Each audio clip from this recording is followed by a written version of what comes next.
en el video de bienvenida, que sí me agradaba mucho el tema porque me parece que es una parte que muchas veces nosotros no conocemos, no estamos familiarizados con estos conceptos que refieren, si ustedes ya se dieron cuenta, mucho a la parte de la psicología y específicamente a la psicología educativa, y que muchas veces pues es como una parte muy complementaria y que creo que en estos tiempos en los que la sociedad está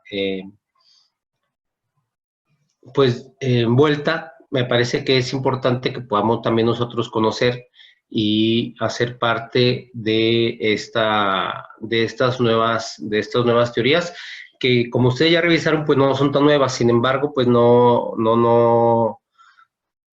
somos nosotros familiares o no estamos familiarizados con esta parte desde nuestra formación inicial como maestros. Pues se le da por ahí una pasadita muy lejana, pero que creo que esta parte de la especialidad es algo que a mí me ha gustado mucho, porque viene a reforzar toda la parte de la didáctica que nosotros trabajamos y que debemos de trabajar de manera permanente. Entonces, vamos a comenzar, vamos a trabajar precisamente la parte inicial de lo que fue este módulo, la primera lectura, que abre todo un panorama para que nosotros podamos identificar cuáles son los elementos y por qué es la necesidad de trabajar esta parte. Entonces, pues el módulo, ya sabemos, es didáctica cognitiva y habilidades emocionales. Entonces, vamos a avanzar. En la lectura viene ahí una parte principal que es toda la parte histórica, que son estudios de psicólogos que nos hablan acerca de la motivación y la cognición y cómo se han desarrollado estas ciertas teorías. Bueno, nos dice pues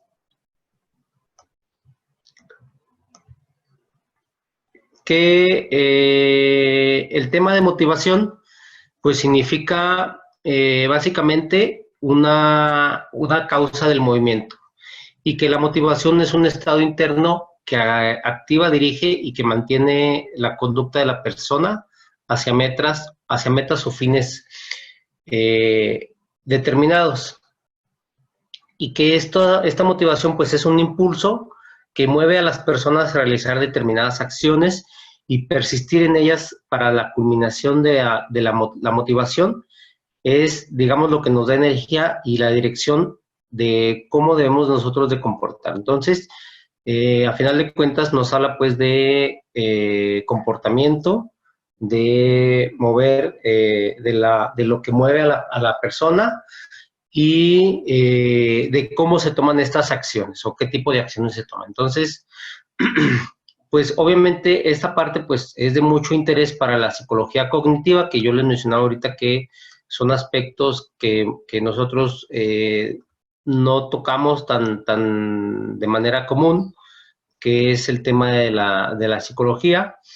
Y bueno, pues dice que la motivación se puede identificar como un constructo hipotético, complejo y dinámico que contribuye a explicar el inicio o la dirección de la conducta. Y esta se ve afectada de manera interactiva por diferentes procesos mentales, como la percepción, el pensamiento, la emoción, la atención y la memoria. Eso es de manera general de cómo se ve afectada y cómo se promueve el tema de la motivación. No sé si a ustedes les sucedió al momento de realizar la lectura, y quisiera que me hicieran ahí con un gestito si les pasó, que iban haciendo la lectura y en determinados momentos iban identificando pues diferentes capítulos o aspectos de nuestra vida personal, profesional y social. Es decir, al momento de realizar la lectura, a mí lo que me pasó fue que decía, pues sí, cierto, o sea, como que se identifica uno en ciertos aspectos, y entonces va uno encontrando la razón y el motivo de ciertos comportamientos. Entonces, esa parte de ir vinculando la lectura con nuestra persona, con nuestra vida o con nuestras acciones, pues nos va marcando. Maestro José Ignacio, bienvenido, ya lo vimos. Saludos. Bueno, nos habla también sobre lo que es el modelo cognitivo y que es la primera parte de la lectura, una primera parte. Dice que la psicología cognitiva abarca el estudio de la conducta humana partiendo de la consideración de que el ser humano es un agente activo. Y eso quiere decir, perdón, o se puede resumir en este enunciado que es el procesamiento activo de la información.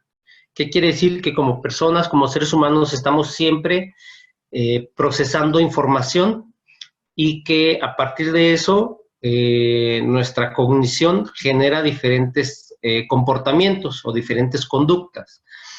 Es decir, nosotros somos capaces de seleccionar la información que está en nuestro entorno, en todo nuestro contexto, ¿no? Llámese social, cultural, familiar, personal, de necesidades, que también lo vamos a ver más adelantito, y cuando seleccionamos esta información podemos procesarla, podemos transformarla de acuerdo a las necesidades que se presentan, realizando los comportamientos pertinentes en su proceso de adaptación continua. Entonces, quiere decir que nosotros nos llega la información y la procesamos y en función de eso nosotros presentamos estos comportamientos para tener una adaptación que sea acorde a lo que nosotros estamos viendo.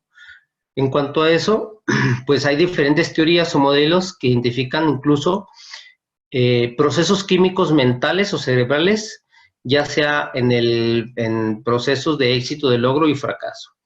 Viene por ahí en la lectura, si ustedes lo identificaron, que viene el ejemplo de la motivación de logro, que cuando hay una motivación de logro, incluso hay una segregación química de vasopresina, así viene como un compuesto químico, y que incluso algunos investigadores lo han identificado con una mayor cantidad de recuerdo, es decir, como que se hace un aprendizaje de mejor manera. Y luego yo, para poder estar un poquito más contextualizado con estos conceptos que no fácilmente los podemos tener, me fui a investigar qué es la vasopresina. Y entonces habla de procesos ya incluso fisiológicos y que también no está tan sencillo identificarlos, pero bueno, esas son teorías que psicólogos pues han ido desarrollando y que han ido encontrando. Hasta aquí es, digamos, la primera parte de la lectura. Y luego nos hablan sobre que hay otros factores de motivación. Nos habla, por ejemplo, sobre la facilitación social.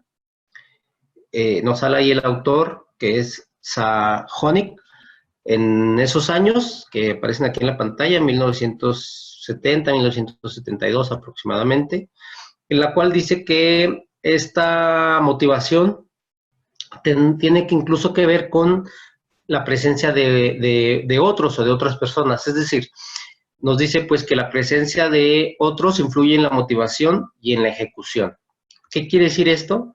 Pues ahí viene en la lectura, si ustedes lo recuerdan, un ejemplo sobre ciclistas que dice que cuando se reunían un mayor número de ciclistas, el desempeño de las personas aumentaba, ¿sí? Nosotros, yo ahí, por ejemplo, lo pude ver y decimos, bueno, no, pues vamos al gimnasio, andamos buscando quién nos acompañe a hacer tal actividad para no hacerla solos. Y eso nos compromete a que nuestro desempeño sea mucho más alto. Entonces, por eso les comentaba yo que en el proceso de la lectura había capítulos en los cuales como que uno se va identificando. Entonces, esta teoría o esta investigación sobre la facilitación social, pues es muy fácil de nosotros identificarla porque es muy común que nosotros, como yo les comentaba ahorita, si lo hacemos en equipo, si lo hacemos en parejas, o andamos buscando quién nos haga segunda, como luego decimos, para no hacerlo solos y para poderlo hacerlo de manera mejor, buscamos otras personas. Entonces, ahí se ve claramente, pues, lo que habla esta teoría. Dice que esta facilitación social del rendimiento permite entender cómo la presencia de otras personas incrementa la motivación de nosotros mismos. Dice, en esta teoría dice que pues este autor dice que observaba cómo los ciclistas pedaleaban con mayor fuerza cuando lo hacían en compañía de otros ciclistas, a diferencia de cuando estaban solos, que era lo que mencionamos ahorita, ¿no? Y que este autor propone que propone que la presencia de otras personas produce un estado de activación o un estado de impulso, y que tiene que ver con la multiplicación de las fuerzas para lograr un hábito o una destreza. Vemos aquí en este pequeño diagrama cómo dice, y la presencia de otros genera un impulso, y que obviamente este impulso tiene que ver con dos tipos de respuestas. El primero, si yo tengo estos recursos y que me permite desarrollar esta tarea o esta actividad, me va a poder ser una facilitación social. ¿Por qué? Porque yo ya estoy desarrollando esta tarea. Sin embargo, si yo no cuento con esos recursos para desarrollar esa acción, la presencia de otros va a ser lo contrario. ¿Qué quiere decir? Pues que yo me voy a inhibir y voy a decir, no, yo no bailo, o yo no hago esto. ¿Por qué? Pues porque yo no domino esa actividad o esa acción. Entonces, digamos que esta teoría o estas investigaciones tienen pues esas dos connotaciones.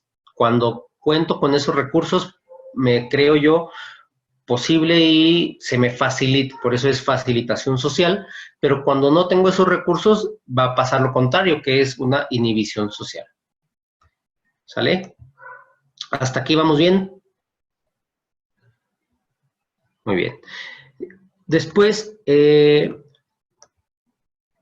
hay otros efectos sobre la motivación, que habla específicamente de la difusión de la responsabilidad. Dice, cuando la responsabilidad es de todos y de nadie a la vez. Viene por aquí en la diapositiva una imagencita que yo les puse de unos brazos así entrelazados, como indicar de que cuando, por ejemplo, en las escuelas, cuando estamos trabajando las acciones del plan de mejora o lo que llamábamos antes como la ruta de mejora, y que decíamos, o cuando quedan las personas a cargo, ¿no? Y decimos, ¿quién le toca? No, pues todos. O ¿quién va a ser el responsable? No, pues todos, ¿no? Y entonces es esta parte de difusión de la responsabilidad. ¿Qué quiere decir? Dice que cuando la responsabilidad es de todos y es de nadie a la vez. Básicamente es eso, ¿no? La difusión de la responsabilidad. La responsabilidad no recae sobre una persona, sino que se difumina sobre todos. Y esto hace referencia a una suerte de pérdida de motivación. Va a haber una pérdida de motivación tanto en la persona como en el grupo, ya que en ambos casos se produce como la presencia, o bueno, más bien la produce la presencia de otras personas. Dice, cuanto mayor es el número de personas presentes, tanto menor es la presión en un individuo para llevar a cabo una determinada conducta. Entonces, un ejemplo de esto podría ser que cuando nosotros, dice ahí, por ejemplo, cuando hay una situación de emergencia o de robo o algo así, si hay una sola persona que esté observando el hecho, es muy probable que esa persona intente ayudar a la persona que está en peligro o en una situación pidiendo ayuda. Pero si hay muchísima gente observando ese hecho, nadie va a querer ayudar porque va a decir, no, pues que le ayude otra persona, no, pues que le ayude él, no, pues que le ayude a aquel que está más cerquitas. No sé si me explico, si se explica ahí el ejemplo de esta parte, ¿no? Entonces, esto es la difusión de la responsabilidad, que cuando no existe una responsabilidad asumida directamente para una persona, la responsabilidad se difumina y es muy poco probable que esto pues pueda ayudar a que las demás personas puedan cooperar. Dice, otra variable de esta parte es la ansiedad social. Dice que es un estado que motiva a la persona a causar una cierta impresión y esto obviamente pues motiva a las personas para llevar a cabo estrategias y conductas con las que es muy probable que obtenga objetivos particulares. Es decir, lo que mencionaba más o menos hace ratito, ¿no? A final de cuentas es esa forma de querer adaptarnos y de querer observar una conducta, un patrón, de acuerdo a lo que nosotros estamos observando. Es decir, si nosotros vamos, por ejemplo, no sé, a la iglesia o al templo y observamos obviamente las conductas, pues nosotros vamos a querer hacer esa parte de imitar esas conductas para causar una impresión acorde a lo que nosotros estamos viviendo, ¿sí? Como dice la filosofía popular mexicana, al lugar que fueras, haz lo que vieres, ¿no? Entonces, básicamente, en cuanto a eso se refiere lo que es la ansiedad social. Y luego vienen otras teorías de competencia y control. De entre estas, la más común y la más destacada, digamos, la que tiene mayor relevancia es la teoría de Maslow, del año de 1971, que, pues, si lo vemos desde este punto de vista, no son teorías tan viejas, ¿sí? Que no estamos hablando de información o de investigaciones realizadas hace muchísimos años, sino, bueno, ya estamos más o menos hablando de una época más o menos contemporánea, y que dice que el común denominador en las teorías de la competencia y control tiene que ver con planteamientos sobre ya el desarrollo completo del sujeto, la autoactualización y crecimiento individual. Y viene un autor que marca ahí que dice, que es White, que dice que en cada sujeto existe un motivo de competencia y un motivo para superarse continuamente. Es decir, ya podríamos hablar, desde mi punto de vista, desde una metacognición en la cual cada una de las personas está tratando de lograr una competencia y con esto una superación. La teoría de Maslow se fundamenta en que precisamente cada sujeto intenta siempre lograr por completo su potencial o su autoactualización, ¿sí? Estar siempre en procesos de mejora. Pero hay antes que para que eso pueda darse, es necesario que los individuos tengan o se sientan satisfechos con ciertas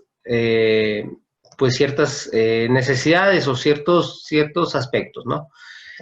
Si ustedes leyeron la lectura, me parece que estarán muy de acuerdo que incluso esta parte de la teoría de Maslow y que hay incluso un diagrama que ahorita lo vamos a ver, que es la pirámide de Maslow, no sé si lo pudieron investigar, que me parece que es muy acertado y que incluso en la lectura dice que a pesar de que ha habido otras investigaciones, pues es tan sencillo, pero tan irrefutable esta información de la teoría de Maslow que no da pie a que exista duda. Entonces, en resumidas cuentas, esta parte dice que la teoría de Maslow dice que cada persona intenta lograr su autoactualización y lograr su potencial o mejorar su potencial. Pero para que eso pueda darse, es necesario que exista antes una serie de necesidades o de satisfacer otros aspectos previos. ¿Cuáles son estos aspectos? Y con ustedes aquí les presento la pirámide de Maslow, ¿sí? Que empezamos obviamente desde la parte más abajo, que es para que yo pueda poder tener la necesidad o el tiempo de poderme autorrealizar y de desarrollar mi potencial, tengo que pasar por estas 4 etapas, que es lo primero, pues las necesidades fisiológicas o las necesidades básicas. ¿Cuáles son? Pues alimentación, mantenimiento de la salud, respiración, descanso y necesidades sexuales, ¿no? Entonces, vemos aquí esta que es la parte fundamental, las necesidades físicas o fisiológicas. Después pasamos a las necesidades de seguridad, de sentirse seguro, de sentirnos protegidos, de tener una vivienda y tener un empleo, ¿no? Y nosotros, obviamente, en nuestras escuelas pues esto lo vemos de manera cotidiana. ¿Por qué? Pues porque nosotros decimos, a ver, pues es que si el niño no viene sin comer, es que el niño viene agredido de su casa, si el niño viene en determinadas situaciones, no va a ser posible que el alumno pueda desarrollar otras habilidades. Entonces, eso que nosotros pensamos y que nosotros debatimos de manera permanente, que las familias y el contexto social debe de apoyar, pues tiene su fundamento, que es este, ¿no? Entonces, primero, el niño tiene que sentirse o tiene que tener una buena alimentación, tiene que tener una buena salud y luego también tiene que sentirse seguro, ¿sí? Seguro de que en su casa no lo agredan, seguro de que sus papás son felices, etcétera, etcétera, ¿no? Y ya después podrá entonces sí el niño poder desarrollar sus propias habilidades, ¿no? Entonces, el tercer nivel es las necesidades sociales, sentirse desarrollo afectivo, asociación, aceptación, afecto, intimidad sexual. Es decir, sentirse parte de un conglomerado, sentirse parte de algún grupo, de tener amigos, de sentir que en su casa lo quieren, de sentirse con afecto, ¿sí? Sentirse seguro, ahí dice intimidad sexual, o sea, que se siente el seguro también. Y luego ya vamos a poder nosotros aquí, en esta parte me parece que ya también nosotros como maestros jugamos un papel importante, que es la parte de aceptarlo, porque muchas veces nosotros mismos somos los que ponemos esas barreras para que el alumno se sienta aceptado y se sienta incluido dentro de pues lo que es el grupo, ¿no? Entonces, si nosotros mismos muchas veces como docentes ponemos esa barrera que va a haber, que hay un módulo más adelante que es precisamente con alumnos de educación, con barreras de aprendizaje, y que dentro de esa clasificación de barreras de aprendizaje, una muchas veces está una parte que los maestros ponemos, que es precisamente esa de aceptación y de asociación. Entonces, pues ya desde ahí vamos a limitar un poco, pues que el alumno pueda seguir y pueda sentirse en los niveles de más arriba de esta pirámide, ¿no? Luego está la necesidad de autoestima, que es sobre reconocimiento, confianza, respeto y éxito, que aquí pues es donde tendríamos nosotros que estar valorando estos esfuerzos, estas capacidades, y con eso poder lograr que las personas o que los alumnos puedan sentir este potencial y sientan la necesidad de autorrealización. Dice por ahí la parte de neurocognición que el cerebro se cree lo que nosotros decimos, ¿no? Y que incluso ahora con esta parte de las pandemias y toda esa parte que decimos, es que estoy estresado, estoy preocupado, y que incluso eso llega hasta bajar las defensas, ¿no? Entonces, esta parte pues de pensamiento positivo y de autorrealización, pues va a ser fundamental para que nosotros podamos lograr que los alumnos o nuestros estudiantes o nuestros maestros, quienes tienen una función directiva, puedan desarrollar o puedan tener un interés más por la autorrealización. Entonces, esta parte me parece que es muy importante y creo que si no lo habían visto, apenas viene el texto así en la lectura, pero me parece que la pirámide nos es muy ilustrativa para que podamos nosotros identificar efectivamente que estas partes pues son necesarias trabajarlas, ¿no? ¿Sale? Hasta aquí, ¿vamos bien? ¿Alguna duda, algún comentario? Bueno, ok, vamos a continuar. Y bueno, está esta parte también siempre de qué es más poderoso, si la razón o el corazón. Hay por ahí una anécdota, una fábula, una leyenda, no sé qué sea, sobre esta parte de que se identifica a la emoción como un elefante, ¿no? Y a la razón como un jinete. Yo esto lo vi en un video de los videos estos de BBVA, que son como que presentan personajes que van explicando. Y en ese aspecto dice, por ejemplo, dice, cuando tú estás dices, ya me voy a poner a dieta, me voy a portar bien, no voy a comer tanto, voy a hacer tales situaciones, pero luego la emoción que viene caracterizada como un elefante, como algo muy, muy fuerte, y si estás tú, por ejemplo, en un restaurante o en un lugar, te dice, oiga, ¿quiere postre? Y entonces la parte de tu razón, tu jinete te va a decir, no, muchas gracias, no quiero. ¿Por qué? Pues porque te estás cuidando, etcétera, ¿no?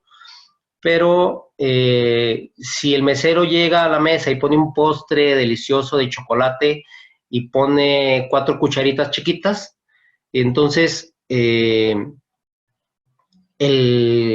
jinete que había dicho que no quería ese postre, que está postrado sobre el elefante, que es la emoción, el elefante en ese momento, al ver la posibilidad de tomar, aunque sea un poco de ese postre, pues dice, el elefante va a ser así, así, hacia hasta arriba, hasta tumbar al jinete, y entonces va a dominar muchas veces a la razón, ¿no? Entonces, esta parte entre la razón y la emoción, ¿no? Que básicamente, pues, estamos hablando de esos aspectos que se van entrelazando.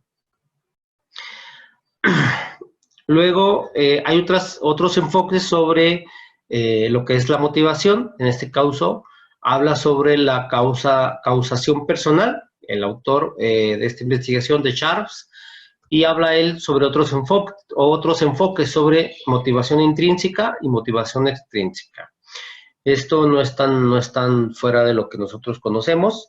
Y la motivación intrínseca, pues, habla de aquella que no tiene controles internos, y la motivación extrínseca es la que obedece a diferentes fuentes de control o causa de alguna conducta. Esto de la motivación intrínseca y la motivación extrínseca, ¿les es ya familiar? ¿Les es ya común?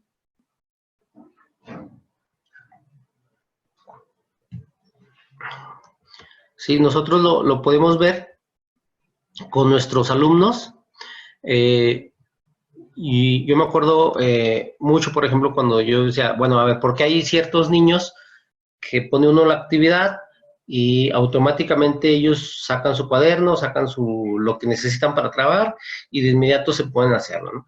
Y obviamente tenemos a la mayoría del grupo que hay que estarle, mira, es que hay que hacerlo así, y quien no lo haga no va a salir al recreo, y tenemos nosotros, cada maestra pues tendrá su propio sistema de premios y de castigos, o de sanciones, o de no sé cómo le podemos llamar, pero bueno, es eso básicamente a lo que se refiere, ¿sí? Y que en esta imagen pues están dos formas diferentes de poder ver, que es en la parte interna de la motivación intrínseca, es un gusto por hacer la actividad, ¿sí? Un gusto por aprender, tiene un aprendizaje profundo y hay una propia satisfacción personal para hacerlo, ¿sí?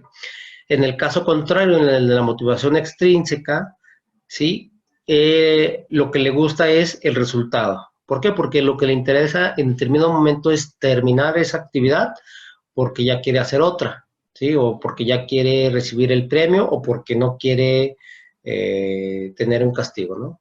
Entonces, dice que se hace por un premio, se hace por evitar un castigo, se hace por obtener algo, ¿sí? Ya sea una calificación, ya sea aplausos, ya sea dinero por parte de sus papás o por ponerle caritas, estrellitas, no sé. Pero bueno, a final de cuentas, en la lectura, si ustedes identificaron, no lo señala como algo negativo o como algo malo. Simplemente son formas de cómo se da esta motivación y que a final de cuentas como docentes es una parte fundamental y es una parte central siempre de nuestra función, ¿no?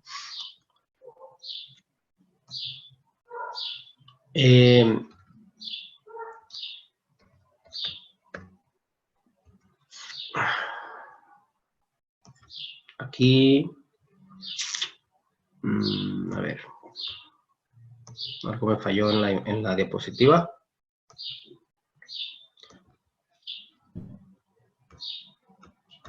Ok.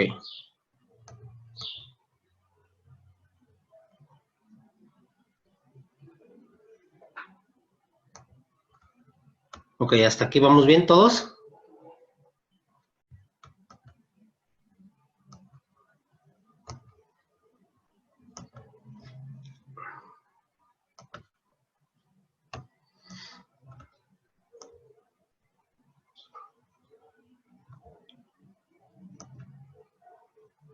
Ok, dice pues que los desarrollos actuales o son teorías o investigaciones que son más recientes y que básicamente es lo que hay en la actualidad sobre este, pues sobre este tema, que es la teoría motivacional de logro de metas. Se define así la motivación como un impulso o un intento de conducción que empuja a la persona a la acción, ¿sí? Y que esta conducta es el resultado del conflicto, del conflicto entre el éxito o el fracaso, perdón. Esto es una de las teorías más recientes y que son más relevantes de Atkinson y McClellan. También en el año ya 2000, que yo les mencionaba, no estamos hablando de información tan añeja, encuentra que esta forma de entender la motivación del logro suele tener repercusiones negativas en los procesos de aprendizaje, pues orienta las conductas de muchos individuos en pos del éxito. Y que la teoría motivacional del logro tiene que ver con el campo en que se plantean. Por ejemplo, en cuanto a la relación con el aprendizaje, tendrá que ver con la competencia y el dominio del conocimiento. Y desde el principio hablábamos sobre las aproximaciones a esta información desde lo más antiguo, que la motivación es definido como un impulso, ¿sí? Y que este impulso es dado por un estado interno o una necesidad o una condición que nos empuja a nosotros a realizar cierta acción. Desde esta perspectiva, consideramos pues que las necesidades se encuentran localizadas dentro del interior del individuo. Y esta parte de la teoría motivacional del logro tiene que ver, obviamente, que cada campo es diferente. O sea, hablando específicamente de lo educativo, pues, ¿cómo se va a ver el logro? Pues con el dominio del conocimiento o con el dominio de cierta competencia. Es esta parte de lo que nos está hablando, ¿sí? Y esta teoría de las necesidades de logro de McClellan, que es de las más importantes. Dejen ver, a ver si la podemos ver un poquito más grande.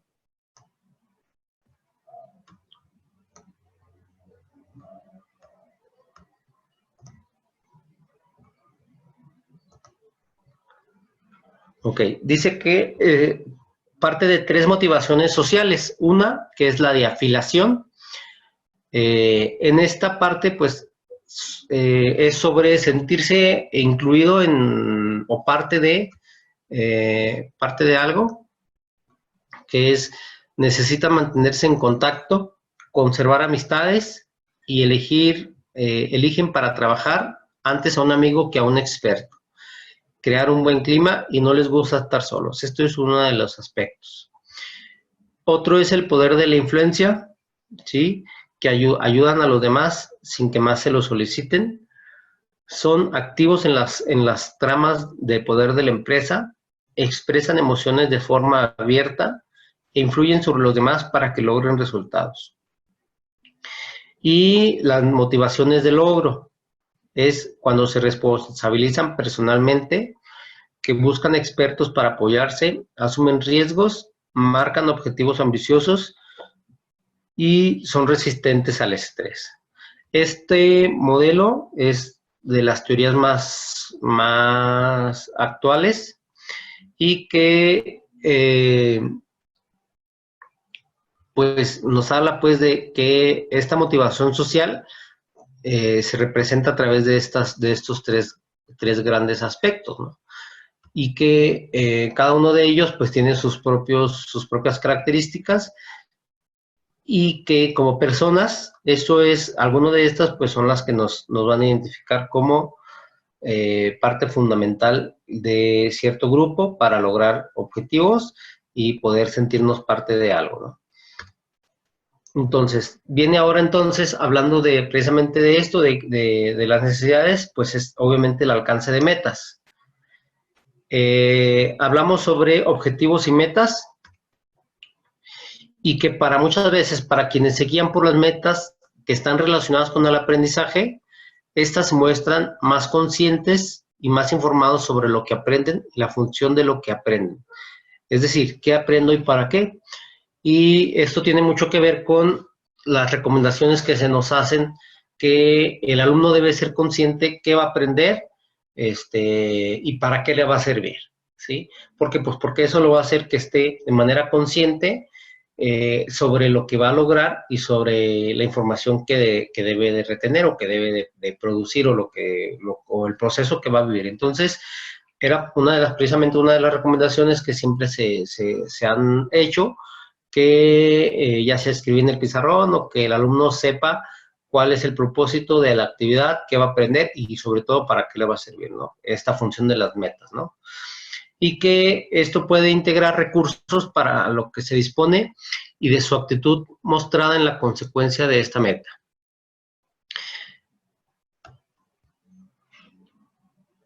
Es decir, la conciencia de sus actos, que esté consciente de lo que está haciendo, ¿no?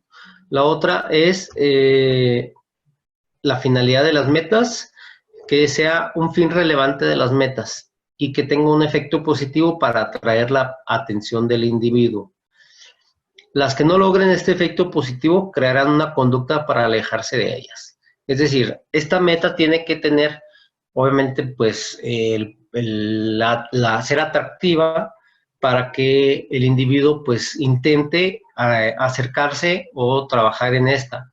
Porque si no logra tener ese efecto positivo, ¿qué va a pasar? Pues va a pasar lo contrario, que se va a distanciar y va a buscar otra cuestión. Y entonces, si lo planteamos en esta parte a lo que decimos ahorita, bueno, ¿cómo lo relaciono con la parte de mi grupo o la parte que yo voy a trabajar? Bueno, pues precisamente es esta meta que yo le voy a plantear, ¿para qué nos va a servir? Pues tiene que ver con la parte de relevancia y tiene que ver con la parte de la motivación con mi grupo para que le sea atractivo. O sea, aquí la parte es que sea atractivo, ¿no? Y ¿cómo se va a valorar la meta? Dice, el individuo hace un análisis con base en su propio sistema de valores, influencias sociales y características de la meta. Es decir, lo que conoce, lo que es y de lo que tiene idea o conocimiento. Y sobre todo, la expectativa que va a tener que poner del esfuerzo para lograr esa meta. Es decir, si yo le pongo una meta muy alta a aquel alumno que tiene una característica de rezago, y entonces él va a decir, bueno, pues yo no puedo leer como la niña que tiene más, que lee mucho mejor, ¿sí? Por decir. Pero si yo le planteo una meta que sea más alcanzable y que de acuerdo a lo que ese niño tenga de experiencia, va a decir, ok, no me cuesta mucho trabajo lograrla y yo puedo hacer esto, tengo que hacer esto para lograrla. Y entonces va a decir, bueno, sí me vale la pena poner ese esfuerzo para lograr esta meta, ¿no?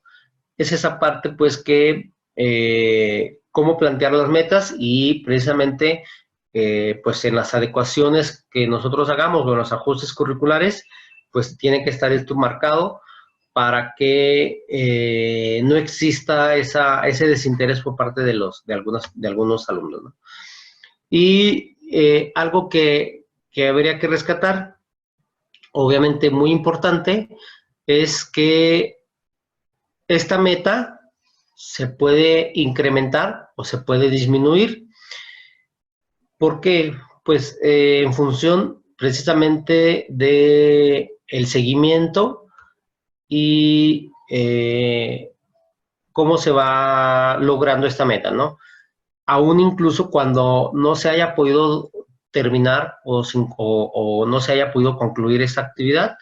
Y esa parte aquí lo que este concepto que debe estar muy presente, que es el feedback, que es la retroalimentación al alumno. Sí, a ver, aunque no se haya terminado la actividad o aunque no se haya terminado tal acción o tal situación, a ver cómo les está yendo, y es precisamente eso lo que tendríamos que hacer, por ejemplo, en los consejos escolares, que es ver si lo que nosotros nos planteamos en un principio lo estamos haciendo bien, vamos en camino de, o lo tenemos que replantear para que podamos nosotros hacer algo que sea más alcanzable, ¿no? Poner un objetivo o una meta que sea más alcanzable. Entonces, no sé si esto esté más o menos claro.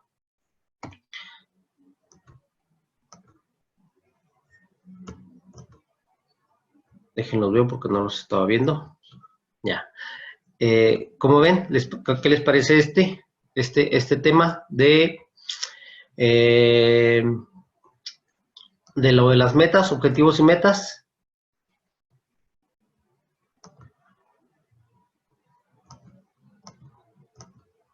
¿Sí? ¿Alguien que quiera hacer algún comentario?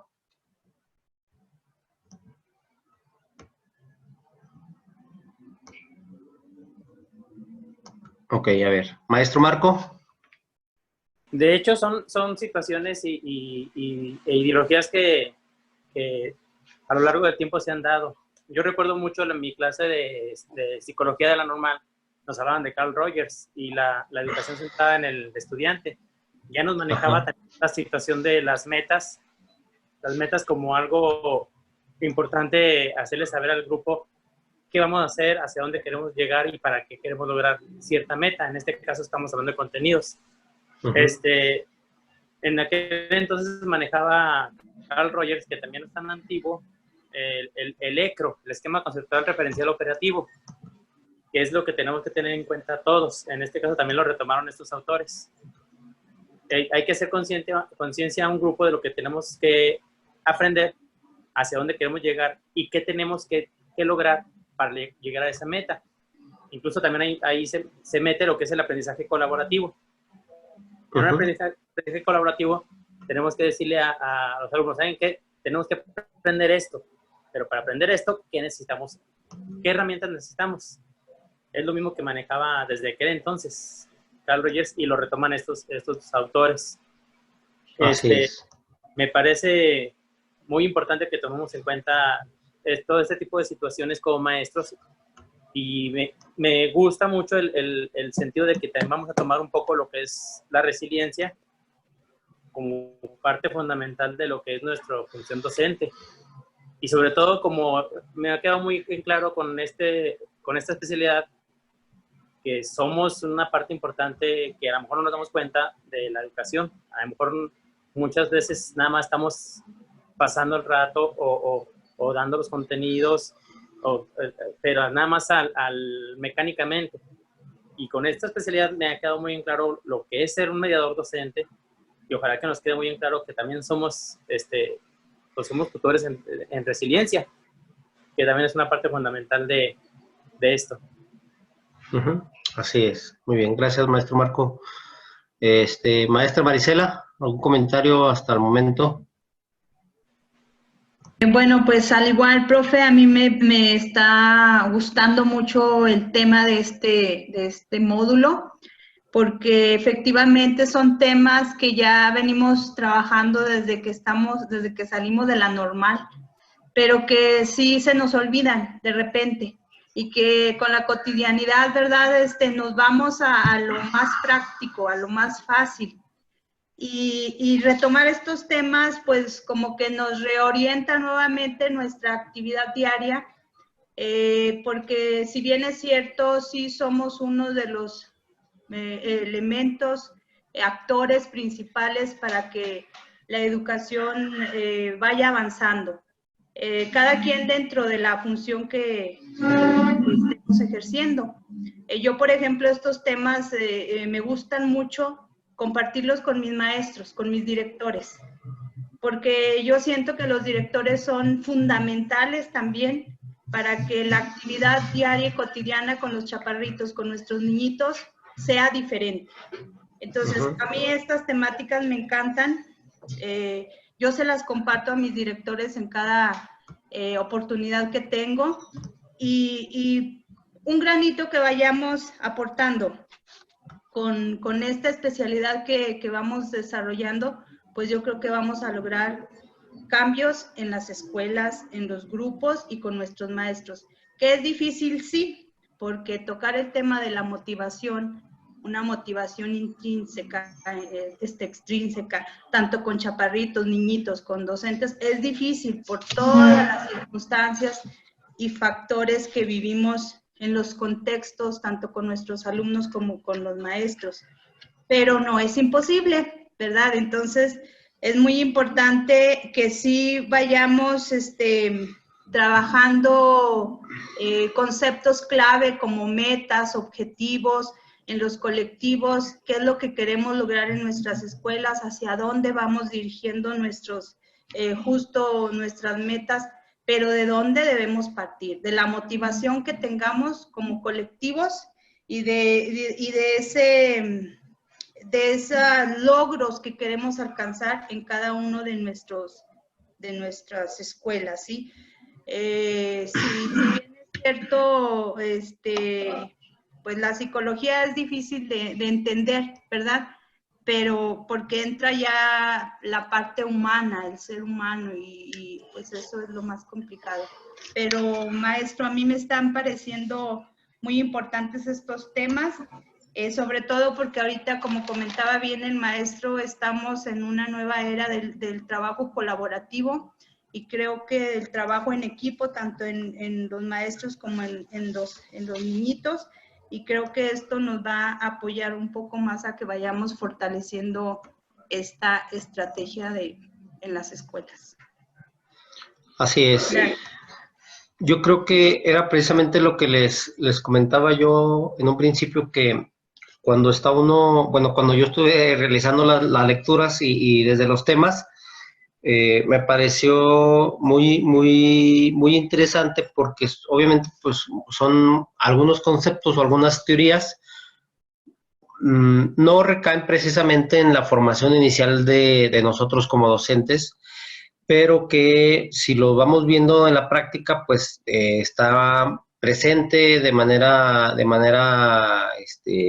cada vez más, y la función de nosotros pues se ha ido problematizando, digamos, cada día más a través de la modificación general del contexto social en el cual que todos nos desenvolvemos. Estuve leyendo en la primera actividad que nos enviaron los contextos donde cada quien se desenvuelve, algunos más complejos que otros, pero que sin embargo todos debemos de tener esa parte de conocimiento para poderle dar a cada uno de nuestros alumnos o a cada uno de nuestros maestros precisamente lo que se necesita para poder mejorar su desenvolvimiento, ¿no? Y esta parte de la motivación me parece que es importante, porque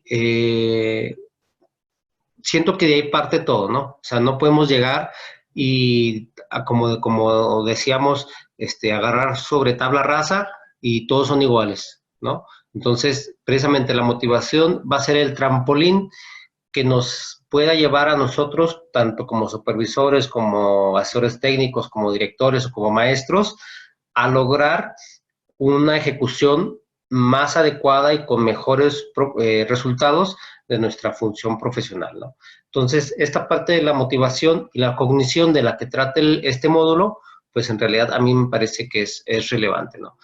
Y entonces, continuando un poquito, ya es la última parte de la presentación. Dice que, déjenles comparto.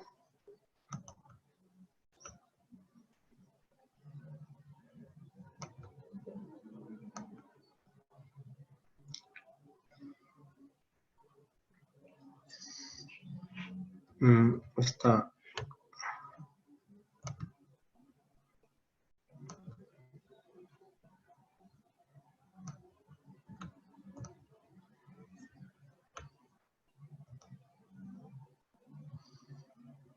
Bueno, nos quedamos en esta parte de los sobre objetivos y las metas. Y hablamos ahorita sobre estas últimas teorías modernas que nosotros, sobre las que hemos estado hablando, ¿no? Que son, dice aquí esta imagen que me encontré, dice 4 teorías motivacionales esenciales en la gestión de proyectos. Vimos ya lo que es la teoría de Maslow con la pirámide de la jerarquía de las necesidades, que así se llama, ¿sí? En la partecita de aquí de abajo habla sobre que en la parte fundamental existe, lo primero es existir, luego es tener una relación, es decir, relación con demás personas, sentirnos aceptados, sentirnos parte de, y por último, la de crecimiento, es decir, somos seres sociales, eso lo hemos dicho muchas veces, y que si no somos parte de algo más que nosotros mismos, de tener un equipo, de ser parte de un grupo, de ser parte de un colectivo, no vamos a poder crecer. Entonces, esta parte yo igual, cada parte la sigo leyendo, la sigo identificando con cómo puedo esta parte de la motivación ayudarnos a crecer en todos nuestros aspectos, tanto sociales como familiares, como profesionales, como individuales, ¿no? Y luego esta última parte de McClelland, que es la que acabamos de ver, que es la necesidad de pertenencia, ¿sí? De sentirnos parte de un grupo, la necesidad de poder, de sentir que nuestra opinión es importante, de poder colaborar y sentirnos ser influyentes o poder influir en otras personas. Y la otra es la de la necesidad de logro, que es la de imponerse metas para conseguir algún logro, ¿no? Entonces, esta es otra de las teorías que me parece que son de las más importantes que vimos. Esta teoría de Herzberg también viene por ahí en la lectura, ¿sí? Que habla sobre la teoría de la motivación, que aunque está muy chiquita la letra, pues Tomás, les voy a compartir la presentación, ahí se las cuelgo en el módulo. Y en síntesis de este trabajo, de esta presentación, pues hablamos que la conducta está motivada y puede ser explicada a partir de las necesidades fisiológicas y psicológicas, que son afectivas e intelectivas, ¿sí? Eso podría ser como la conclusión que viene por ahí en la lectura. Pueden ser individuales y pueden ser colectivas, que nos dan lugar a los procesos cognitivos, ¿sí? Seguidos para analizar el entorno, elegir una alternativa de acción que conduzca a la consecución de la satisfacción de las diversas necesidades y una óptima adaptación. Es decir, nosotros, ahorita lo mencionaba la maestra Marisela, desde nuestra trinchera, cada uno necesita que los de a mero abajo vayan subiendo, los de arriba no se vayan para abajo, ¿sí? Obviamente, todo enfocado, pues, obviamente al aprendizaje de los alumnos, pero, pues, desde nuestra trinchera o nuestra función, debemos de gestionar que estos resultados puedan ir incrementando cada día un poco más, ya sea que seamos directores, ya sea que seamos asesores técnicos, pero tenemos nosotros que lograr, pues, esta motivación para poder lograr que nuestros procesos cognitivos puedan estar lo más elevados posible y que podamos tener una mejor adaptación, ¿sale? Y luego quería compartirles que antes viene por ahí, también les voy a compartir una de las tareas que me mandaron sobre la línea histórica del desarrollo teórico de la motivación. Esta es una tarea que me mandó uno de ustedes, me parece que es la maestra Viridiana, que hoy no nos acompañó, pero que me pareció que es muy importante y que también se las voy a compartir para que si alguno de ustedes quiere retomar estas ideas de la motivación para su elaboración de la tesis, que me parece pues que es un tema bastante interesante y que es poco estudiado, pueda utilizarlo. Entonces, es este trabajo que la verdad me gustó mucho cómo lo fue realizando, porque efectivamente aparecen los años, ¿sí? Y una descripción muy breve sobre los desarrollos. Y vemos pues que incluso hay trabajos hasta el año 2005, y que, por ejemplo, el que estamos viendo de McKellan es del año 2004, y que en realidad pues lo que mencionamos ahorita no son trabajos tan antiguos, y que eso nos puede dar idea que es una materia relativamente nueva, y que pues a final de cuentas hay mucho campo por estudiar, y que es algo relativo, ¿no? Entonces, tengo un par de preguntas. Llegó el momento del cuestionario. Aquí vamos a poner aquí puntitos y palomitas. Sobre, más que nada, sobre la lectura y sobre la otra lectura que me pareció, la segunda lectura que viene en el módulo, que me parece que viene a abonar también parte a la primera lectura, pero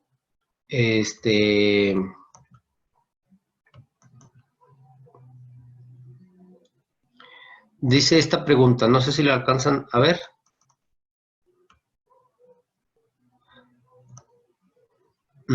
Dice, al realizar la lectura, ¿qué situaciones de su propia vida identificaron?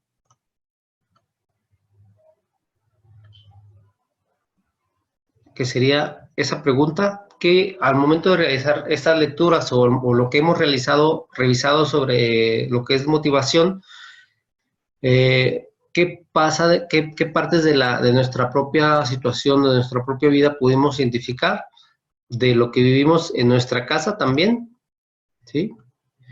Y sobre nuestra vida profesional, o sea, como maestros también, ¿qué pudimos identificar con esta lectura de la motivación?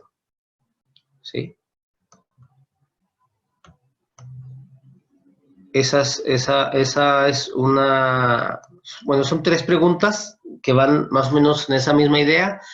De lo que hemos podido revisar del módulo, ¿qué aspectos identificamos y que podamos haber relacionado o encontrado algo como común? Maestra Lucy, no sé si nos quiera comentar algo al respecto. Hola, Hola, a maestra todos. Lucy. Bueno, pues en estas lecturas, pues bueno, fue muy apasionante, porque está uno leyendo y en realidad encuentra uno muchas situaciones, tanto en casa, personal o de trabajo. Me llama mucho la atención ver cómo ha evolucionado todo esto de la motivación, y de una forma u otra, pues estamos inmersos en ella, ¿verdad? En cuestión a escuela, pues veo que la motivación es muy importante, no solamente en uno mismo, sino que como escuela es un trabajo, es unión de diferentes personas, y que todos estamos ahí para alguna meta o algún logro en específico.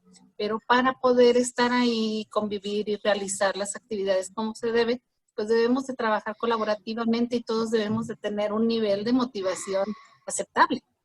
Entonces, vemos aquí cómo el trabajo en equipo, nosotros debemos de enfocarnos en, primeramente, que nosotros estemos motivados a realizarlos, a desempeñar nuestro trabajo, para poder también emitir ese mismo juicio o esa misma situación a los demás, que en este caso vendrían siendo los niños. En mi escuela la situación es muy difícil. Primero porque los niños ya van con una carga muy negativa, porque son hijos de internos de Ceferezo, entonces vienen, abandonan sus lugares de origen, y aparte ya traen unas etiquetas muy fuertes que ellos los hacen sentirse rechazados, ¿verdad? Entonces, nosotros como docentes tenemos que estar preparados principalmente para, pues, aceptar esos niños, porque esos niños ya traen un desequilibrio muy fuerte y necesidades muy diferentes al resto de la población de la escuela. Yo identifiqué ahí precisamente donde nos habla de la gran plasticidad, ¿verdad? Una palabra que muchos de nosotros a lo mejor no relacionamos muy ampliamente, pero nos dice que esto pues viene en la experiencia y en el aprendizaje y me llamó muchísimo la atención. El otro aspecto que también yo relacioné mucho es el afectivo motivacional. Cómo lo afectivo también tiene que ver para que nuestros niños o nosotros mismos estemos motivados a realizar alguna actividad. Otro de las cosas que también bueno, pues es que en mi escuela es muy difícil, ¿verdad? Es el estado de tensión que hay también entre mismos, entre maestros, entre niños y también entre padres de familia. Principalmente el estado de tensión para nosotros son los padres de familia, porque a ellos no les interesa la escuela. A veces ni siquiera los conocemos en todo el ciclo escolar, pero porque ellos traen una carga muy pesada y muy negativa, que primero es la alimentación, como dice más, lo primero es existir. Si no hay otra cosa, mínimo existir. Entonces, es aquí donde yo me doy cuenta que nosotros tenemos que estar con los brazos abiertos, con una gran mentalidad que primero es que el alumno esté bien, nosotros estemos bien, y después el aprendizaje se va a ir dando después de que el niño comprenda que primero son ellos. Entonces, la motivación aquí con nosotros es primero antes que el aprendizaje, porque el aprendizaje se va a ir dando cuando ya el niño ahora sí ya tiene una motivación muy intrínseca, muy valorada, y que ellos comprendan la necesidad de aprender. Así es. Precisamente esto es la parte, digamos, importante, ¿no? De conocer estos conceptos, porque muchas veces renegamos y queremos brincarnos esta parte de la motivación y de las necesidades que tiene cada uno de nuestros alumnos, y queremos que todos rindan igual, y eso va a ser imposible que lo podamos hacer, ¿no? Entonces, gracias, maestra Lucy. Maestro José Ignacio, ¿algún comentario? Y bueno, primero que nada, pues que tengan muy buenas tardes ya. Tardes. Pues estén gozando de buena salud y también. Y pues, bueno, primeramente decir que la experiencia con el manejo de las lecturas y el módulo, bueno, sí resulta muy interesante. Sí es una parte del aprendizaje, la motivación, que resulta pues determinante para el logro de trabajo y por lo tanto para la enseñanza, como estos que son. Ha resultado un tanto complejo en el manejo de muchos términos, ya que la motivación en su proceso de investigación y de estudio, como bien lo dice la lectura, ha sido un camino complejo, porque ni autores han puesto de acuerdo en lo que es la motivación. Ha habido pues resulta que es complejo asimilar todos los conceptos, ir relacionando, sobre todo ir creando un concepto propio relacionado a tu vida y a tu labor como docente. La verdad se ha resultado un poco complejo, pero y me han parecido un tanto densas las lecturas, largas, pero no dejan de ser interesantes. Bueno, principalmente porque el manejo de términos psicológicos, todo lo que se refiere al estudio de lo que es la mente y los procesos mentales, los procesos cognitivos, pues sencillos, ya son complejos. Y como docentes tenemos mucho el manejo de otros términos que bien son relacionados con lo que es el aprendizaje y los procesos mentales, pero no de fondo, con terminología pues, de la psicología. ¿Cómo relaciono, cómo lo fui viviendo? Bueno, pues en realidad lo que es el término de la motivación, lo que es el proceso de la motivación, dentro de las estructuras mentales, dentro de tenemos las personas, yo no lo tenía tan amplio ese concepto, ¿sí? Para mí no resultaba más que solo una parte, ¿sí?, del trabajo como docente, pero de una manera superficial. Sabía y entendía que la motivación tiene que ser intrínseca, ¿sí?, que nace desde el interés del propio alumno. Influencia social. Y me limitaba la motivación de una manera intrínseca. Pero después de la lectura de todos estos, en la motivación intervienen muchos factores, como ya lo mencionó, de lo que es la presencia de los ojos, las metas, la influencia social, y todos estos tipos de términos que se nos vienen manejando. Yo de manera personal lo relaciono. ¿Cuál es mi motivación para estar, por ejemplo, el día de hoy aquí? El estudio de esta especialidad, ¿sí? Y estoy descubriendo qué es lo que me impulsa, si es una motivación en realidad interna, la intrínseca, o externa, ¿sí?, extrínseca. En este sentido, pues bueno, mi necesidad si es apropiarme para poder brindar apoyo con personas a las que yo trabajo, soy asesor técnico, y que de repente algún compañero maestro o un compañero director con alguna duda, ya puede ser conceptual, de poder. Siento la necesidad de comprender perfectamente los conceptos, de poder manejarlos y poder digerirlos, hacerlos míos para hacer un manejo útil, un manejo verdadero, y no comprender desde un punto pues, limitado o con lagunas. Ahora, yo lo veo a ustedes, compañeros, pues te veo a ti, asesor, y entonces ya veo y relaciono la comprensión y el entendimiento que han tenido estos conceptos, el manejo, y para mí es una motivación extrínseca. Porque digo, ahorita que nos mostraste la línea histórica de la motivación de la maestra, la compañera, yo ya cómo la hice yo, entonces digo yo, sí, pues ya ella la hizo, está muy, muy bonita, le dedicó mucho tiempo, yo le dediqué todo un día a ese trabajo, y me pareció realmente un trabajo muy exhaustivo. Desde comprender cada uno de los conceptos que los decían, hasta ordenar fechas, e ir incluyendo, e ir pues discriminando información, o ver más o menos en dónde se repite. Para mí significó realmente un trabajo grande, la verdad. A mi propia capacidad intelectual.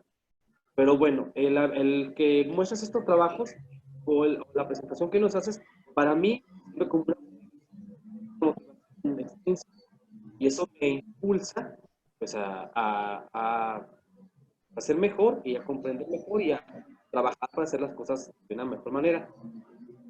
Considero yo que en módulos como este es muy importante que tú como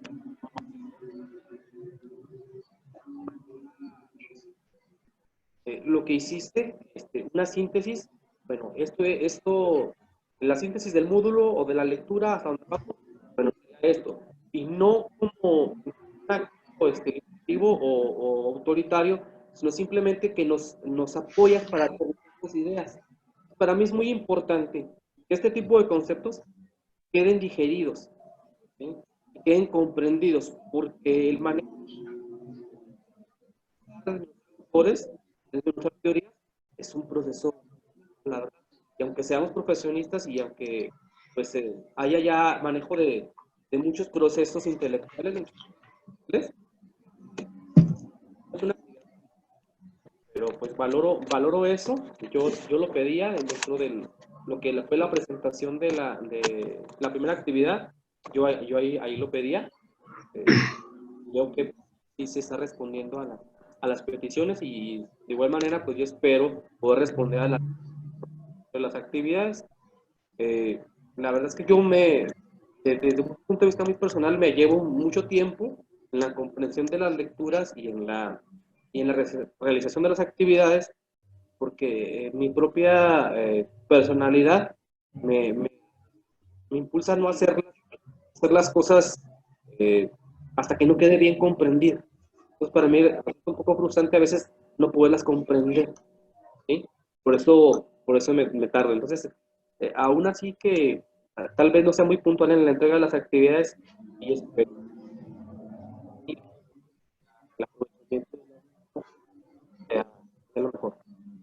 Nada, pues, muchas gracias, ya me colgué en el tiempo, no sé ya, pero pues un saludo a todos y espero que más o menos mi punto de vista sí los haya apoyado y se relacione más o menos igual. Yo creo que sí, pero no sé, con lo que hasta el momento pues estoy viendo con este enfoque. Muchas gracias. Ok, sí, yo coincido con José Ignacio. Sí, la lectura era extensa, la verdad que sí era bastante extensa. La posibilidad o la ventaja de la lectura, de esta primera lectura, es que en su mayoría era, me parece a mí, comprensible, más comprensible incluso que la tercera, la que es el capítulo 11. El capítulo 11 sí es un poco más rebuscado, pero esta primera lectura sí me parece que yo quise tratar incluso de sintetizar o de decir, bueno, nomás de tal parte a tal parte, pero me parece que toda la lectura es muy importante, pues, o sea, me pareció que toda la lectura era relevante. Lo que tratamos ahorita es precisamente con esta presentación que hicimos ahorita, fue sentar un poquito las bases y aclarar a lo mejor esas dudas que puede haber en un principio con esa lectura, para que las demás actividades puedan tener un poquito más de lógica y de conocimiento, que al momento que nosotros podamos ir ya leyendo, ya tengamos esa relación con lo que ya explicamos, con lo que ya vimos, con lo que ya participamos en el foro, y que lo demás se pueda hacer un poco más sencillo. Igual, pues esta parte de los conceptos de psicología y esta parte de aspectos técnicos que yo les comentaba, bueno, pues como docentes no estamos muy relacionados con estos conceptos, pero que creo que sí, con el paso de los tiempos, pues están cada día más presentes. O sea, así como vemos conceptos que vienen del sector empresarial, que ya están inmersos en el sector educativo, así hay otros conceptos de otras ramas, porque, y lo mencionábamos ahorita, o sea, la profesionalización del docente se ha ido haciendo una labor cada vez más compleja por la misma complejidad de la sociedad y porque vienen otros conceptos, esta parte de seguimiento de objetivos, de metas, toda esa parte que son conceptos que pues están presentes en el aspecto empresarial y que nosotros ahora los tenemos y poco a poco los hemos ido haciendo parte de nuestro propio lenguaje como docentes, ¿no? Entonces, esta parte yo les comentaba incluso en el video de inicio de presentación, me gustó mucho porque son temas que no dominamos, que no conocemos, pero que a mí, igual que la maestra Lucy, me parecieron muy apasionantes, porque yo fui identificando, en las lecturas fui identificando pasos o aspectos de mi propia vida, tanto social como familiar, como personal, y tanto en mi labor profesional también, de decir, ok, esto pasa por esto pasa por aquello, y que la verdad que me ha parecido una lectura sí, muy, pues muy padre, ¿no? Porque va uno descubriendo el porqué y la razón, ¿no? Entonces, esto sería, tengo por ahí en el chat 2 preguntas, no sé si ya las vieron, están 2 preguntas en el chat. Dice la primera pregunta, ¿de qué manera la motivación nos provoca buscar soluciones a situaciones problemáticas u obstáculos? Y la pregunta 2 sería, ¿cuándo sentimos interés en participar en alguna actividad?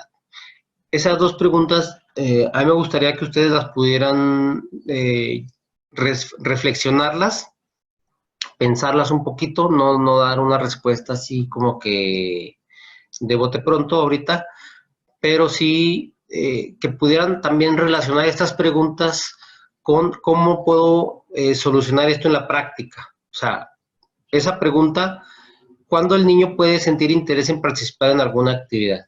O cuando mis directivos sienten interés en participar en alguna actividad que yo como supervisor o que yo como directivo o que yo como maestro estoy planteando, ¿sí? Entonces, la idea es que podamos hacer esas preguntas de nosotros y llevarlas al campo de nuestra actividad profesional. La primera pregunta dice, ¿de qué manera la motivación nos provoca buscar soluciones? ¿Sí? Y la idea es igual, o sea, llevarla a nuestra práctica como docentes, como directivos, como asesores técnicos o como supervisor. Cuando a mis alumnos o cuando a mis maestros o cuando a mis directores se les presenta una problemática, ¿qué les puede, o sea, de qué manera ellos solucionan, qué les motiva a dar solución a esa problemática, ¿no? Hay gente que es, oiga, pasó esto, ¿qué hago? Oiga, pasó esto, ¿qué hago? No es capaz de resolver una situación, o sea, no tiene la motivación para resolver, tanto maestros como niños, como compañeros de trabajo, etcétera, ¿no? Entonces, muchas veces tratamos de que como parte de un equipo, pues se pueda resolver ese tipo de situaciones y solventar, ¿no? Que no todo tenga que pasar por uno mismo. Entonces, esas dos preguntas, a mí me gustaría que las pudieran llevárselas, reflexionarlas un poco y dar una respuesta en una hoja muy sencilla de Word, si quieren, y ponerla por ahí en la plataforma como producto de la videoconferencia, ¿sí? La idea es que, lo hemos mencionado siempre, ¿no? La idea es que la especialidad y lo que se pueda revisar aquí lo podamos llevar a nuestra práctica, ¿sí? Que sea algo que sea muy, no sé, muy dinámico, muy interactivo y que lo podamos, lo que ya lo vi, ya vi la teoría, está muy bonita la lectura, etcétera, etcétera, pero bueno, y luego ya veo en mi salón o veo en mi escuela y cómo lo implemento, ¿no? Entonces, eso sería nada más. No sé qué les parezca, si estén de acuerdo. ¿Sí? Ok. Vamos a ver si la maestra Lupita está por aquí. Maestra Lupita. Sí, profe, aquí estoy. Buena tarde Ok. a todos. Hola.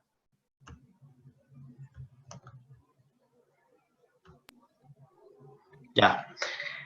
Maestra Lupita, no sé si tenga algún comentario que nos pueda hacer a partir de lo que hemos comentado, de la presentación, de la lectura.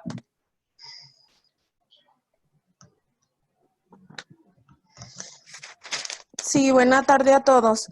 Pues a mí lo que estuve escuchando de mis compañeros, lo que vi en la presentación y lo que he alcanzado a leer, pues me ha parecido muy importante y se me hace muy importante el centrarnos en el contexto de los niños para poder lograr esa motivación, porque pues si no tenemos ese conocimiento de cada quien de la función que desempeña, ¿verdad? Por ejemplo, los directivos de sus maestros, nosotros como docentes de los alumnos, pues no podemos crear ese vínculo o conocer de qué manera podemos motivar a ciertos niños, sobre todo a los de rezago que muchas veces están inmersos en muchas situaciones, pues que desconocemos y que cuando por alguna razón nos damos cuenta de lo que están viviendo, es más fácil pues diseñar estrategias de tal manera de hacerlos partícipes en esas metas que tenemos que darles a conocer. Y bueno, y como usted decía, pues al estar leyendo, pues si se centra uno en su propia vida, por ejemplo, aquí en la especialidad, pues buscamos esa motivación para continuar en ella. Así es. Muy bien. Bueno, pues muchas gracias, maestra Lupita. Sí, si ustedes se dan cuenta, el nombre del módulo es habilidades cognitivas, perdón, didáctica cognitiva y habilidades emocionales, ¿no? Entonces, digamos que esto que hemos estado revisando, pues es una parte de todo lo que puede englobar esta parte, todo esto. Y hablar de una didáctica cognitiva, pues es precisamente eso, partir de una motivación que permita que nuestra función como docentes pueda tener una mejor desenvolvimiento, una mejor forma de llevarse a cabo, y para que esta didáctica que nosotros implementamos, que es ahora sí que la materia prima, la herramienta con la que nosotros moldeamos esa materia prima que son nuestros alumnos, haciendo a lo mejor una comparación, no sé, a lo mejor con el oficio del carpintero, pues la materia prima del carpintero pues es la madera, ¿no? La de nosotros pues son nuestros alumnos, o son nuestros maestros, o nuestros directivos, etcétera. Y la herramienta del carpintero pues son todas las herramientas que utiliza, ¿no? Y las de nosotros pues sería todo lo que nosotros podemos implementar a partir de esta didáctica, ¿no? Entonces, esta didáctica, estas herramientas que nosotros utilizamos, tenemos que saber cómo tomarlas y desde dónde tener que partirlas y tomarlas, conociendo y teniendo estas habilidades emocionales, que son un poquito, una partecita muy pequeña de la que hemos hablado hoy, que es esta parte de la motivación, las necesidades primordiales que tienen o que tenemos todos, y que creo que eso es lo fundamental que tendríamos nosotros que no perder de vista, ¿no? Entonces, no hay que perder de vista hacia dónde queremos ir con este módulo, que es didáctica cognitiva, ¿sí? Que ya más o menos traté de hacer una comparación así muy, muy sencilla, pero partiendo desde las habilidades emocionales que están presentes siempre y en todo momento, ¿no? Entonces, no sé si alguien más tenga algún comentario, alguna participación. Maestro Marco, maestro José, maestra Maricela, algún comentario para ir terminando con esta videoconferencia.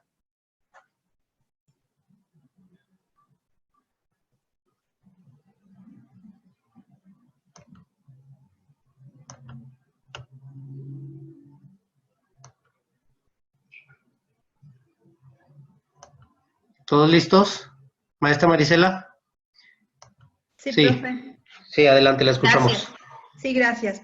Bueno, pues nada más, no quisiera pasar por alto también dos palabras que me parecieron interesantes también, lo que es el fracaso y el éxito, ¿verdad? Y saberlo trabajar tanto en nuestros maestros con nuestros alumnos, y que qué bueno que viene también el tema de la resiliencia, porque luego es un tema que creo nos va a aportar bastante para poder trabajar estos dos términos y mantener, aumentar o emprender la autoestima en nuestros alumnos y en nuestros compañeros, porque creo que ahorita andamos faltos, ¿verdad? En algunos aspectos de autoestima. Pues bien, profe, con todas estas ideas de los compañeros, yo creo que ya nos quedó más claro este primer tema, ¿verdad? Seguir trabajando en los posteriores y pues bien agradecerle a cada uno de mis compañeros, a usted maestro, acertada su participación porque sí nos clarificó, aunque ya traíamos por ahí ideas, pero nos clarificó bastante el primer tema. y agradecerles y decirles y desearles que se sigan cuidando en esta contingencia, ¿verdad? Que cuidemos a los nuestros, que disfrutemos a nuestra familia, que creo que cuando estamos en el trabajo pues nos enfrascamos mucho en temas de trabajo y desatendemos a nuestra familia, ¿verdad? Y ahorita es tiempo de poder estar con ellos y fortalecer esta unión familiar. Y pues recuerden, maestros, no hay peor tormenta que la que uno mismo se arma en el pensamiento, ¿verdad? No tengamos miedo y a cuidarnos. Gracias. Gracias, maestra Marisela. Muy acertado su mensaje y creo que ha dado en el punto, en la clave el día de hoy. Muchas gracias. Gracias. Lindo día. Gracias. Bueno, pues compañeros, podemos ir en paz. Sigamos reparando el librero que está descompuesto. Ahora que tenemos un poquito de tiempo libre. La verdad me da mucho gusto poder saludarlos y poder acompañarlos en este módulo. Saben que de todas maneras cualquier cosa pues estamos a su disposición. Y si Dios quiere, nos podríamos igual enlazar para la última sesión, trabajar un poquito igual en tema de videoconferencia, la parte de esta última sesión que habla sobre inteligencia emocional y resiliencia, ¿sale? Entonces, nos ponemos de acuerdo. Ahí en la plataforma les voy a colgar la presentación que utilizamos el día de hoy y también vamos a agregar ahí un espacio para que me puedan poner las respuestas a las dos preguntas que dejamos ahorita de tarea, con la intención de que podamos implementarlas, ver cómo las podemos visualizar desde nuestra práctica, ¿sale? Entonces, bueno, muy buena tarde, que me da mucho gusto saludarlos. Cuídense. Igualmente, hasta luego.